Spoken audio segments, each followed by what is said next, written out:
નમસ્કાર વિદ્યાર્થી મિત્રો, આ ન્યૂ વિડિયો લેક્ચરમાં બધાનું સ્વાગત છે.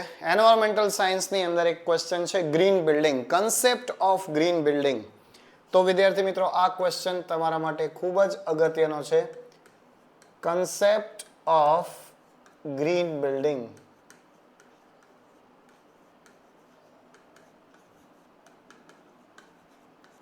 આ ક્વેશ્ચન સમજી લેવો ખૂબ જરૂરી છે. A green building is a building that is designed to protect the environment and save natural resources.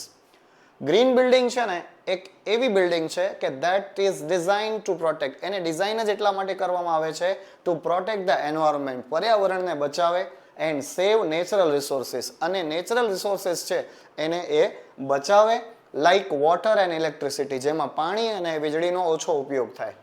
It is also called eco-friendly building. એને eco-friendly building તરીકે પણ ઓળખવામાં આવે છે because it causes less pollution. એના કારણે શું થાય છે?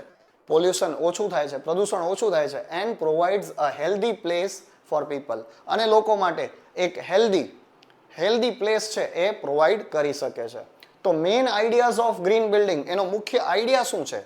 તો નંબર 1, સેવિંગ એનર્જી. પહેલો મુદ્દો છે એનર્જી બચાવે છે. કઈ રીતે? તો green buildings use less electricity, એની અંદર ઇલેક્ટ્રિસિટી ઓછી યુઝ થાય છે.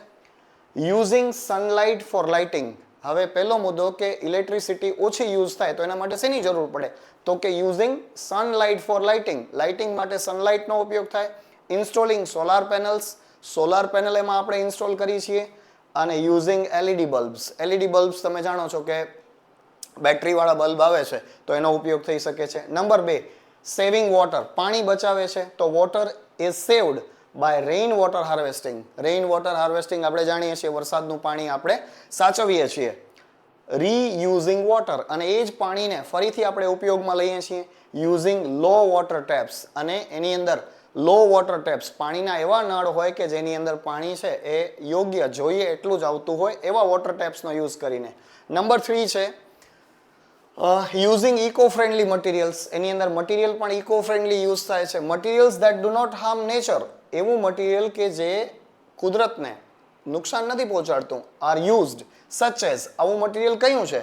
તો કે recycled materials, fly ash bricks and bamboo.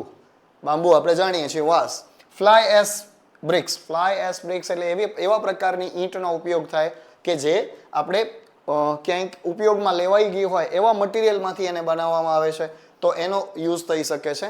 તો 3 પોઈન્ટ છે ગ્રીન બિલ્ડિંગના જે મેઇન આઈડિયાઝ છે એના માટેના: સેવિંગ એનર્જી, સેવિંગ વોટર, અને using eco friendly materials. Next છે ફીચર્સ ઓફ ગ્રીન બિલ્ડિંગ. ફીચર્સને આપણે કેરેક્ટરિસ્ટિક્સ પણ કહી શકીએ.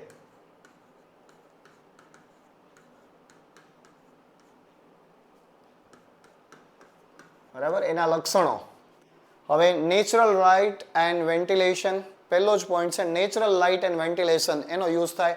હવા ઉજાસવાળી બિલ્ડિંગ હોય, સોલાર એનર્જી સિસ્ટમ એની અંદર લાગેલી હોય, રેઇન વોટર હાર્વેસ્ટિંગ સિસ્ટમ એ પણ લાગેલી હોય.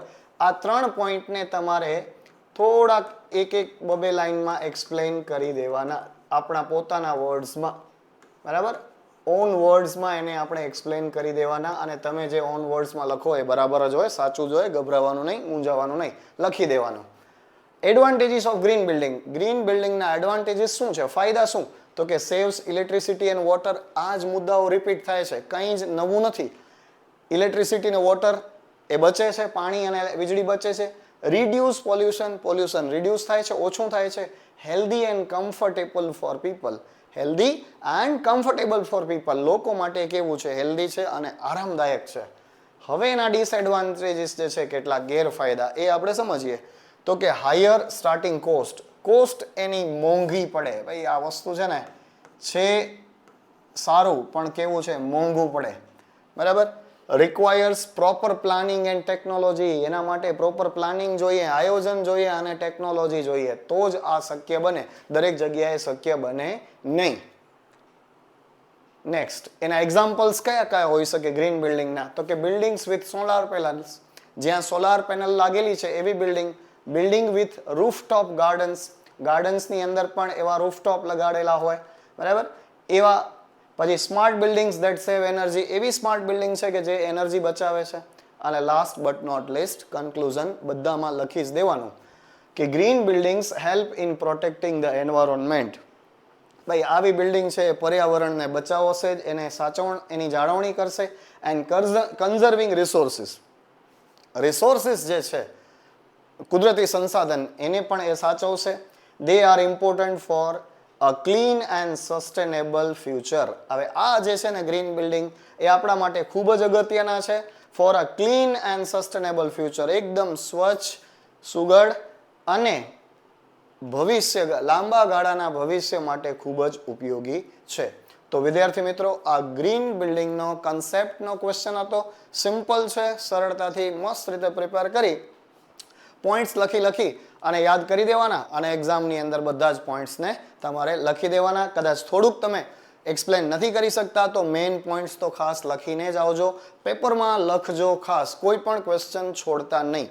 બરાબર, જેટલા ક્વેશ્ચન્સ આપ્યા છે આઈએમપીમાં એટલા ક્વેશ્ચન્સની આપણે કોશિશ કરીશું કે તમને મેક્સિમમ આન્સર્સ બધા મળી જાય.